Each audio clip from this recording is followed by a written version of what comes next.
What's going on, everyone? My name is Triforce Addiction. So as promised, I did say I was going to make a gold standard versus the ghoul bound video for the HG40. So here we are now. So yeah, of course the formula is going to stay more or less the same. We're just going to rank them based on their features like animations, iron sights, different gun sounds, death effects, all that stuff. So there were parts in this grading system that I actually had trouble with because both of these legendary skins are really good in their own rights. So some of the results actually might surprise you. So of course, let's discuss the first legendary skin that was released for this weapon.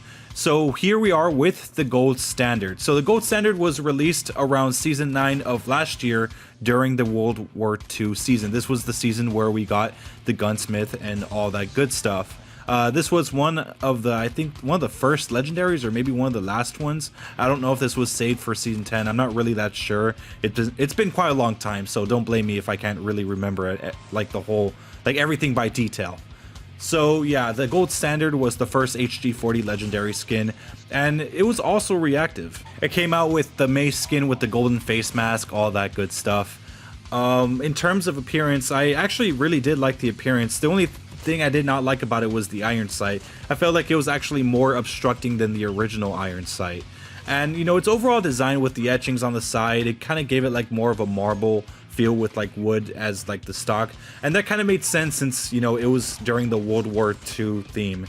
It wanted to stick to being a more old-fashioned looking weapon. So as for the muzzle flash, it wasn't really that great. I mean, I loved all the other effects, but I feel like the muzzle flash was one of the weakest features of this weapon. It had a gold color, but it wasn't something that popped out immediately. It's not something that you would notice as a special muzzle flash. In terms of its reactive effects, I think this is where the weapon shined very, very well.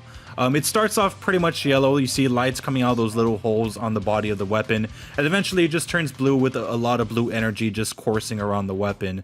And when you do kill the person, they pretty much get sent into, like, I guess hell, I don't know, because there's like this little hex mark on the floor whenever you do kill someone. It does have its own shooting sound as well, but it's more of just a high-pitched version of the original HG40 sound. It's nothing really crazy and not something that you would notice immediately. But overall, when it comes to its structure, I really like how it's designed and all that good stuff. It does have some weak points, but it's still a pretty solid legendary at that. So now moving on to the ghoul bound. So this was just released yesterday. This is the final Halloween skin for this season before we move into the AK-117 Lamborghini. And I'm pretty sure they knocked it out of the park with this one. I mean, it is absolutely amazing. This is a far more, I guess, advanced version of a legendary that we've seen in the past.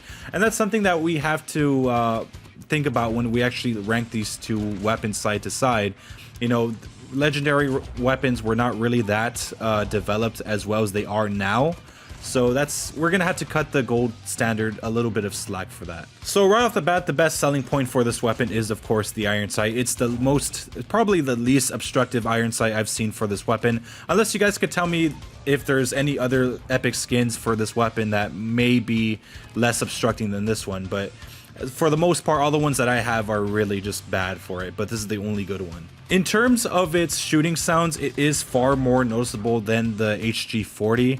I know the HG40 has a little bit of a metallic, high-pitched sound, but this one I feel like would be a lot more noticeable. It does have like a very ghost-like sound that goes with it. If anything, it's kind of like the invocation version of the PP19 Bison. So now let's discuss the actual physical design of the weapon. So it's very reminiscent to the Vampire Hunter skins that you would see for the, I guess, the Arctic 50, or I think the Arctic 50 has one, right? But like mostly for the M4 or for the HG40, but pretty much on steroids. It has bat wings near the iron sight. It has chains on the handle of the weapon.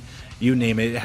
It pretty much has everything a spooky weapon would have. But comparing the two legendary skins side by side, I would say they're about tied. I mean, they're both really good in their own right, and it's really hard to tell which one's better than the other. So I will say this, the animations are a little bit more superior to the HG40, and I know it's a reactive skin, but this one does react based on, you know, every kill that you get. You do see hands coming out of it, but overall the animations seem to be very, very consistent. It pretty much gives it to you right when the game starts. Also, that death animation, not the death effect, but the death animation that you get whenever you kill someone, does also play when you switch back to that weapon. This is something that a few legendaries now are starting to attain. So judging the death effects between the two, they're very similar in some ways. They're both pretty much involve the enemies being dragged down to hell or whatever dimension, but for the most part, I feel like they're kind of tied as well because they're both unique in their own way.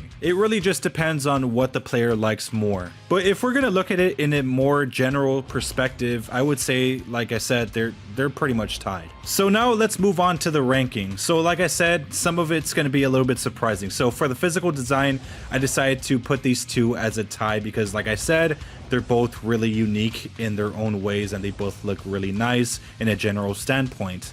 For the animations, I decided to give the gold standard second while giving the HG40 first place, and that's mainly because I feel like the HG40 Ghoul-bound has a little bit more animations going on with it. So as for the death effects, I decided to give them both a tied score, mainly because I mean they're both pretty much the same but just recolored and just slightly different in terms of effects. Of course, that is up to you to decide which one is better. For me, I like both of them equally, so yeah, unfortunately, they're just gonna stay tied. As for the sound effects, I do say the Ghoul-bound is a little bit more superior because it's more noticeable than the gold standard. As for the Iron Sight, okay, there was pretty much no question. I mean, the Ghoul-bound pretty much took this one. As for the Muzzle Flash, the Ghoul-bound also takes the cake for this one as well. So yeah, just looking at it, it's obvious that the Ghoul-bound is a little more superior than the gold standard. Of course, you guys could disagree or have, you know, arguments on the comments section below. I'll be open to like any single type of criticism that you guys give me. But anyways, I hope you guys enjoy. Make sure to leave a like, make sure to subscribe for some more COD mobile content, and I'll see you guys next time. Thank you.